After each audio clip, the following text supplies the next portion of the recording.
Hello, అందరూ ఎలా ఉన్నారు? సతీ సంగ్రామం కథలోనికి వెళ్దామా? అమ్మ లేదు, నాన్న ఉన్నా రాడు, పట్టించుకోడు. అత్తామామలకి నేనంటే మొదటి నుండి ఇష్టం లేదు, కట్నం తేలేదని. అయినా నాకు ప్రణయ్ ఒక్కడు ఉంటే చాలు, ఈ ప్రపంచమే నా వెనక ఉన్నట్లు ఫీల్ అయ్యేదాన్ని. కానీ తన ప్రపంచంలో నేను కేవలం ఒక పని మనిషిని మాత్రమే అని, తనకి పిల్లల్ని కనిచ్చే యంత్రంని మాత్రమే అని నాకు ఆ రోజే తెలిసింది. రోజులు గడిచిపోతున్నాయి. బాబుకు 4 ఏళ్ళు, పాపకి 3 ఏళ్ళు.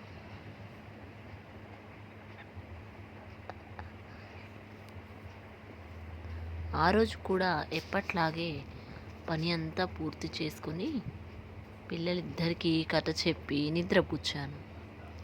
ఆయన కోసం ఎదురు చూస్తున్నా. పొద్దున్న 9 గంటలకి వెళ్తే రాత్రి 10-11 అవుతుంది తను వచ్చేసరికి. పిల్లలు పుట్టకముందు సాయంత్రం 5 గంటలకల్లా వచ్చేవారు. హాయిగా నాతో కాసేపు కబుర్లు చెప్పేవాడు. ఎంతో ఆనందంగా ఉండేవాళ్ళం. సినిమాలకి, షాపింగ్లకి వెళ్ళేవాళ్ళం. కానీ ఈ మధ్య అయితే అసలు అతనికి కనీసం నన్ను చూసే టైం కూడా ఉండట్లేదు. అయినా ప్రణయ్ వచ్చేసరికి అన్ని పనులు ముగించుకుని పిల్లల్ని పడుకోబెట్టి తినకుండా ఎదురు చూసేదాన్ని రోజు. కనీసం రోజులో ఒక్క పూట అయినా ఇద్దరం కలిసి భోజనం చేద్దామనే ఆశతో. తినేటప్పుడు కూడా ఫోన్లో ఏదో ఒకటి చూస్తూ తినేవాడు తప్ప కనీసం ఒక్క మాట కూడా నాతో మాట్లాడేవాడు కాదు. నేనే ఏదో ఒకటి అడిగినా అని పొడి పొడిగా మాట్లాడేవాడు. రాత్రి తనని గట్టిగా హత్తుకుని తనతో మాట్లాడాలని అనుకునేదాన్ని. కానీ తన పాటికి తను అటువైపు తిరిగి హాయిగా నిద్రపోయేవాడు. పాపం రోజంతా పనిచేసి అలసిపోయాడు అనుకుని సర్ది చెప్పుకునేదాన్ని.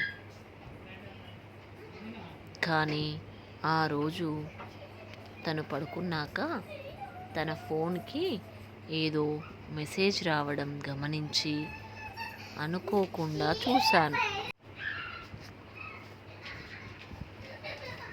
అంతే, నా గుండె 1000 ముక్కలైన బాధ నాలో. లవ్ యూ బంగారం, అమ్మ, గుడ్ నైట్. దీనికి గుండె ముక్కలవ్వాలా అనుకోకండి. మనం ప్రేమించే మనిషి మనకే సొంతం అని అనుకుంటాం ఖచ్చితంగా. నేను కూడా అలాగే అనుకున్నా. నాకు ప్రణయ్ మీద అనుమానమే రాలేదు అసలు. వెంటనే మొత్తం మెసేజెస్ చదివా.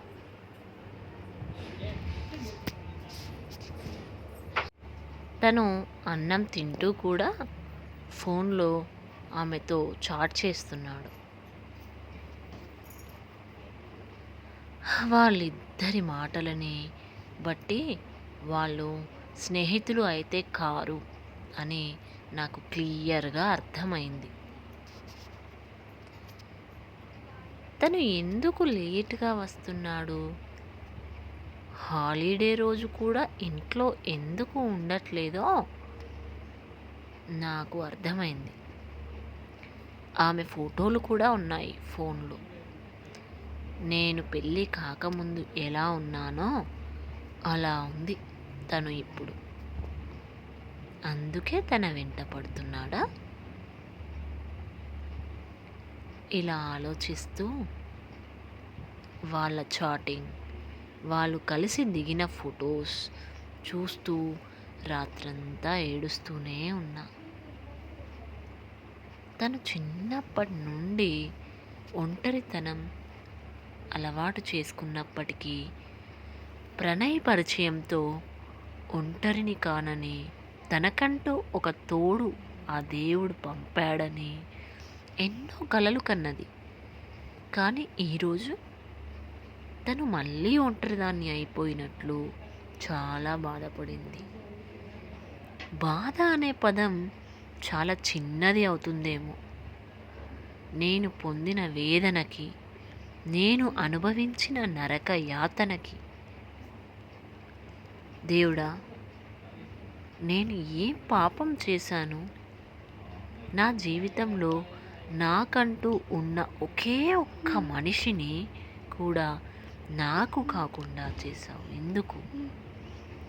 నా మీద ప్రేమ కురిపించే ఒకే ఒక్క మనిషికి కూడా వేరే వాళ్ళపై ఎందుకు ప్రేమ పుట్టించావు అని ఆ దేవుడినే నిందించింది తప్ప ప్రణయ్ని ఏమీ అనలేకపోయింది. సశేషం. తర్వాతి భాగం మళ్ళీ రేపు. కథ నచ్చితే తప్పకుండా సబ్స్క్రైబ్ చేసుకోండి.